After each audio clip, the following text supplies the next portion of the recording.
evening. It's T-5 days till the new year, so we're kicking things off this week with a special rewind series. I'm Paulo Del Rosario. And I'm Boom Gonzalez. Tonight we start by looking back at the biggest moments of 2023 in the world of the NBA.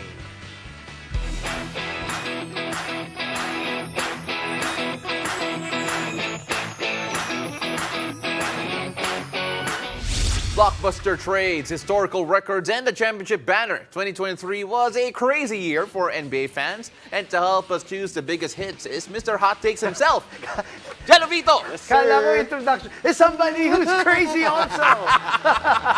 Pwede rin. The champ. Congratulations. Yeah, of course, a proud Lasal yan. Yes, of Gelo course, Vito. as always. Oo, thank you very much for being here. Let's start off first with some of the bigger trades. Because when it comes to trade season, it's always the most talked about moments, apart from obviously the championship. Damian Lillard and that trade in particular. Just, do you remember looking back at it and thinking like, wow, he's gonna leave Portland? Actually, yung trade na yun really woke me up in the morning kasi usually yung mga trades na ganyan happen. Yeah. 2, 3 a.m. Oh, 2, 3 a.m. eh. So, pagbukas ko ng cellphone ko, what is this? Mapapaganon ka eh. So, that, but for me, that implication, yung trade na yun is a very, very huge implication for the teams involved. Si Drew Holiday was out of the Bucks, now with Boston. Yeah. Damian Lillard. And now, right now, the Bucks is number 2. Yeah. In the Eastern Conference, in the Eastern Conference and really making waves dito sa season. Did you think it would work though? Were you okay? So when that happened, obviously the most surprising part, obviously the Drew Holiday part. Diba? Yeah. But were you in that group na skeptical? Because especially the first 2 weeks were not good for them, right? Or were you in all honesty, said to yourself, this will work out? No, at first I was really skeptical about it because number one, Drew Holiday is your anchor in defense sa Bucks. And if I'm not mistaken, parang ano eh. Why na na-trade si Drew Holiday? You just can't wrap your head around it eh. Na yung anchor mo sa defense, yung bagay yung defensive rating ng Bucks bumaba since he went away. And alam naman natin, Damian Lillard will just score and score and score and will be probably a liability on defense. But eventually, they made it happen eh. So they moved around pieces that would really complement Giannis and Lillard. So far, okay yung tinatakbo ng Bucks. Alam mo, he became a ceiling raiser for the Bucks 100%, especially in the offensive end. So let's see how it ends up in 2024. But another big development in 2023 was something that Boom experienced firsthand, the in-season tournament. And it was one of the biggest developments and changes in the NBA in its history recently. Yeah. You know, that in-season tournament was really a revelation for a lot of teams, lalo na for Indiana Pacers. Yeah, the Indiana Pacers really played tremendous.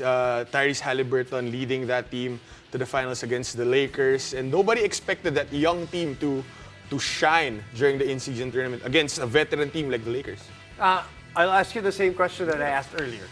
Kasi pareho din to eh. Yeah. Were you part of the group who was skeptical, or were you part of the group that said, this is going to work from the very start? Be honest! Gelo Vito! When I saw the performance of Indiana during that time, sabi ko, hindi siya ganun ka I wasn't really at all. Siyempre, young team, walang expectation. Okay, not just in Indiana. Were you, about the IST in general, were you skeptical of very much. IST? Okay, Sobra, parang, what's the point of having an IST na you will celebrate in the middle of the season, mag-champion, you're popping champagne everywhere, thinking that you just won the world championship. But at first, yes, pero nung nakita ko yung kung paano nagkaroon ng confidence si Lakers, Indiana most especially, that's a really big boost for them in the middle of the season. So, sold ka na. Medyo sold na ako. Okay. Medyo. It's hard to please Gelo Vito. That's why. It's just terrible. Yeah. But of course, let's before we wrap up this first segment, we have to remember that some records are broken as well. LeBron James, in particular, breaks the all-time scoring record. We actually saw it in our lifetime.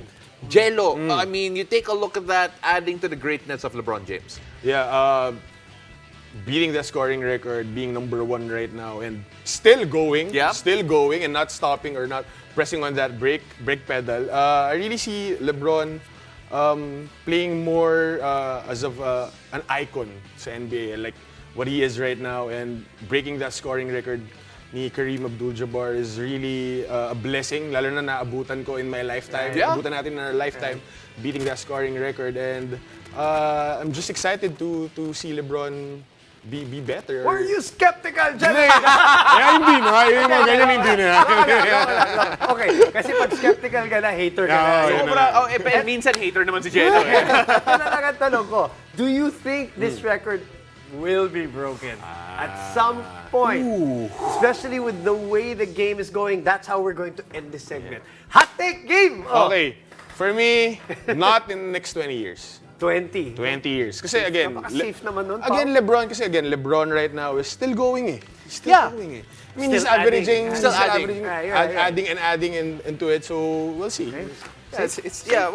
We'll see. Safe answer. It's a mild take, and we have hotter takes later on. Okay, dyan ka lang. After the break, we continue our 2023 rewind of the NBA with Mr. Skeptical, Gelo Vito. Keep it here. You're watching the game.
Welcome back to the game. We're still counting down the biggest moments for our 2023 NBA Rewind with Mr. Hot Takes, Mr. Gelo Vito. All right, let's kind of divide this segment, this conversation, to the two teams that made it all the way. One probably, or maybe both, I don't know, you tell us, were you surprised by both? But let's start first with the lower rank and the one that made an incredible run, the Miami Heat. Now, no surprise that they're in the finals in general because that's a franchise that's always in the playoffs, always tough.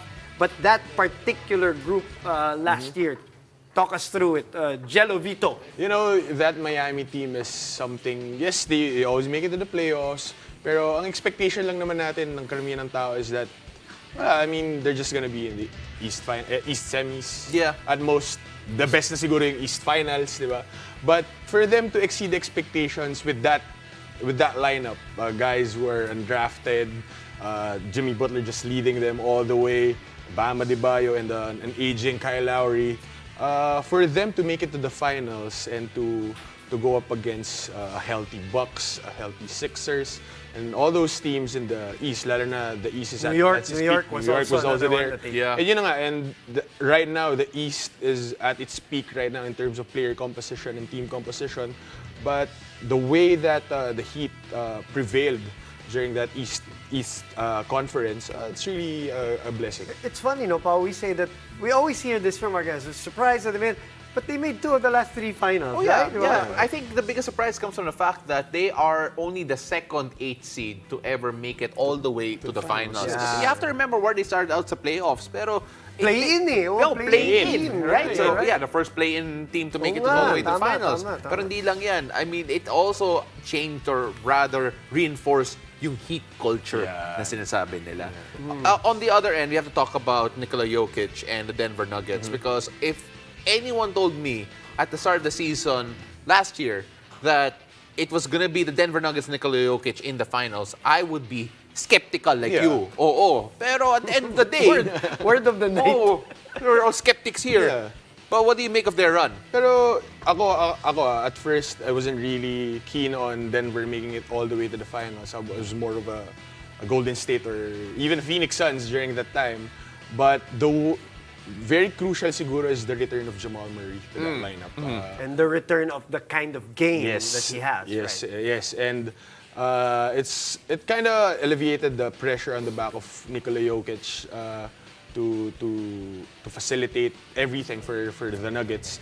But having said that, Denver has good pieces talaga. You have all those guys who was really willing to help out those two. So it really worked out in the end for them. Was it just because, well, you mentioned Jamal Murray as the key factor there. Was this obviously you're going to say yes to this question about being a special season for a guy like Nikola Jokic, Yeah. and it's a vindication of how great he is because that's the knockdown as he can't take the team to the finals, blah, blah, blah, blah. Yeah. Are we all silenced now, and do we expect him to go back there? Oh, that's a tough one. Huwag mo muna sagutin yung second. Pero sige, isipan mo na. Oh. Mag-isipan mo muna. Oh, but tell me about his personal run. You know, a lot of people are saying na, oh, he's not the type of player who would take a team all the way to the finals. If you're gonna compare him to the previous MVP, Joel Embiid, na mas tingin nila si Embiid mas okay compared to Nikola Jokic. So Yeah. bringing a team all the way to the finals. But with the way he played during that series, a close triple-double with huge averages, 26 points, 15 rebounds, 10 assists, close to 10 assists, it's something special talaga. Wala kang masabi. What does this say about the state of play dito sa NBA? Considering that it was the Denver Nuggets and the Miami Heat who made it all the way to the finals. It wasn't the Bucks. Yeah. It wasn't the Lakers. Boston. It wasn't Boston, right? It was the Heat and the Nuggets who, with all due respect, I don't think anyone expected to make it to the finals. You know, that just goes to show the parity in the league right now. You have teams 8 seed coming in from the play-in, Miami and Denver, who is not a really big market of a team, making it all the way to the finals. And it just goes to show how the league has evolved. Wala nang one-sided na teams na yung alam mo na obvious na would make it all the way. But it's just a testament to the parity of the league right now. Hypothetical. I speak for like Heat Nation and Okay. ask you the question. If Jimmy Butler was healthy in the finals, because he wasn't. He got wasn't, injured. he His wasn't, yeah. ankle was Yeah. really in that Knicks series on Josh Hart when he landed on Josh Hart. If he was the Bucks, Jimmy Butler, would they have stood a chance? Would it have been a better series? Oh, that's a very good question. I would say yes. I would say baka napagpa-champion niya pa. We can say that. But Right. again, with the pieces that Miami has talaga nung series na nung season na yon. Again, it's for Denver to lose. I mean, Agree, yeah, diba? It's agree. for Denver to lose. With the Jokic. So, with the Jokic Yeah. and all of that. So, with Miami naman na you have guys na undrafted nga, hindi ganun well known, but Jimmy Butler still there and led that team to the finals. Playoff Yeah, Jimmy. definitely. They punched above their weight. Yeah, and that's true. you know, to get there was an incredible feat in itself. A But great of course, story for the year, no? Great story for the year. 100%. And of course, Gelo, you know, we're not done yet because I cannot wait for the next segment. Because after the break, we're serving up the hot takes for the rest of the regular season in the NBA. Stay tuned. You're watching The Game.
Welcome back to the game. Of course, it would not be a Gelo Vito guesting if we don't have him make some bold claims. So with our final segment, Mr. Hot Takes, Mr. Skepticism himself, will fill in the statement, I wouldn't be surprised if. Okay? So it's a fill in the blanks. Okay, I like this. format natin today. And then he answers and then he has to defend. Parang Yes. ganun ba yan? Oy, game!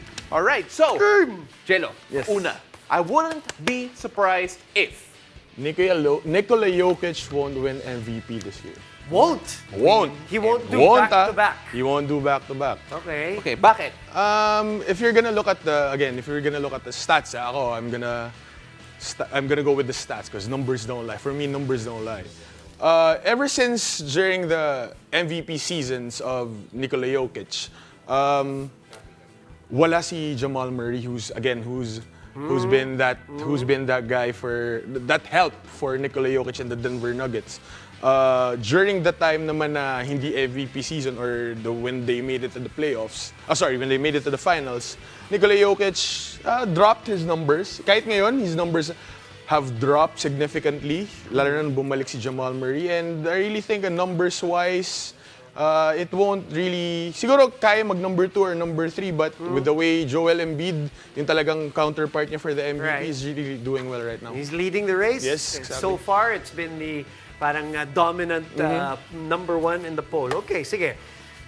The next convinced? one, Are you the next one, convinced? no, I'm not convinced. I'm not convinced yet. Next one. I mean, like, yeah, it gets better. We have a cheat sheet here, and I'm telling you, it gets better. Okay. But I wouldn't be surprised If? There it is. No, that's Yun. I wouldn't be surprised if LeBron James makes it to the first All-NBA team. You think he's in that level right now? You know. December. December. Gelo Vito, December. December. During the start of the season, a lot of he's put on minutes restrictions. okay. I mean, and kahit naka-minutes restriction siya, he's averaging close to 26, 27 points per game. And again, leading that Lakers team to an in-season tournament championship. With the level of his play right now, you wouldn't think he's up there. He's in his 19th season. But ako, this early, sasabihin ko na sa inyo, he can make it the first NBA. That's why it's early. Okay. His body is still fresh. True, but think. I would push back because I could name 5 players right now who probably make it ahead of LeBron James. By So, the way, footnote. Lakers are 1-5 after IST championship. yeah. They're on a championship hangover. Pero syempre, pwede Yes, naman na sabihin But natin we're not we're talking about LeBron. pero maaga pa. Pero ito, Embiid, Jokic, Antetokounmpo, SGA, who's having an MVP caliber He is, season. he is. You also have Luka Doncic. Luka. Then let's say you add, position base. All right, Jason Tatum, Tyrese Haliburton, Kevin Durant. Are you taking LeBron James over some of those guys to sneak into that first All-NBA? I would take away Kevin Durant. Ah, I would go LeBron James over Kevin Durant or even SGA. really? Yes, no. Okay, Come all right, on. yan na. All right, next episode. Okay. We'll do that in the next episode. All Okay, right. so the next hot take, I wouldn't be surprised if.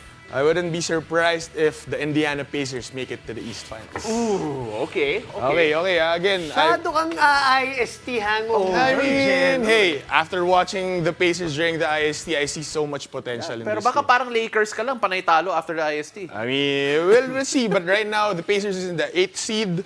Actually, medyo they lost back-to-back Right. in their previous games. But as young as this team is, a lot of youth, a lot of energy, a lot of But for me, for them to really prevail in the Eastern Conference, I really think that they have to move pieces, get trades, get a few veterans just to support. We'll make qualification Diba, na pero- trades.